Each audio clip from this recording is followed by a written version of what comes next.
Il est toujours président de son conventum du Sénat de Sainte-Thérèse, sa première élection, comme il le mentionne.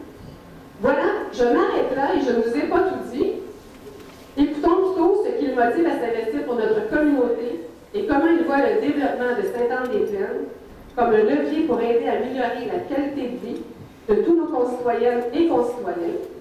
Alors, mesdames et messieurs, accueillons chaleureusement M. Guy Charbonneau.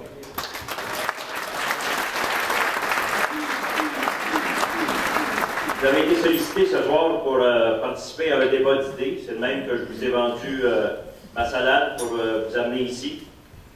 Alors, la question qu'on se pose, c'est qu'est-ce qu'on veut faire à Sainte-Anne-des-Plaines? Je pense que la vérité, c'est qu'on a besoin d'un développement, mais d'un développement raisonné à Sainte-Anne-des-Plaines. À mon avis, ce serait plutôt un moteur de développement de l'agriculture et je peux vous donner comme exemple que le plus gros producteur de fraises au Canada se trouve à Sainte-Anne-des-Plaines. On a à Sainte-Anne-des-Plaines aussi le plus gros producteur de céréales bio au Québec. Peut-être que vous ne le savez pas. On ne sait pas des choses qu'on met dans les journaux. Il y a des gens de près de 30 pays qui connaissent Sainte-Anne-des-Plaines parce qu'ils ont visité une ferme qui est assez haute en génétique au Canada, parmi les meilleurs. On a une table champêtre qui a été 2 fois coup de cœur du réseau Agricoto. 3 fois? Bon, je l'ai manqué. J'en manque une, vous voyez, je suis passé les journaux. On a des cabanes à sucre. On a des cabanes à sucre qui sont très réputées régionalement. Une entreprise du parc industriel qui vend des équipements agricoles, même en dehors du Québec, en plus des nombreux producteurs qui font de la vente directe. Et ce sont là des actions individuelles. Imaginez si c'était concerté.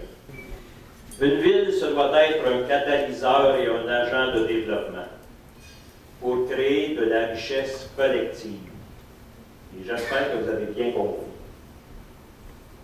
Vous pourriez dire et voir dans votre budget depuis 4 ans combien on dépense pour le développement économique à Sainte-Anne-des-Plaines.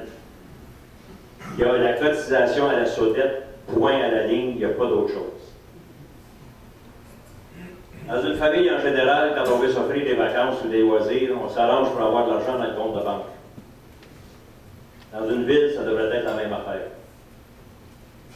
Il faut qu'on crée de la richesse pour s'offrir des services de loisirs, des services de sport, tous les services légitimes auxquels on a le droit de s'attendre. Et cette richesse-là, elle se crée d'une seule façon, par le développement économique. On se doit d'avoir un plan de développement et non pas colmater les brèches au fur et à mesure. La différence, c'est que dans une ville, un plan stratégique de développement, ça s'élabore en toute transparence et avec la participation des citoyens et principalement celle des acteurs du milieu, c'est-à-dire vous. Je vous remercie, je vous laisse là-dessus, je vous souhaite un bon retour, un bon café, un bon dessert.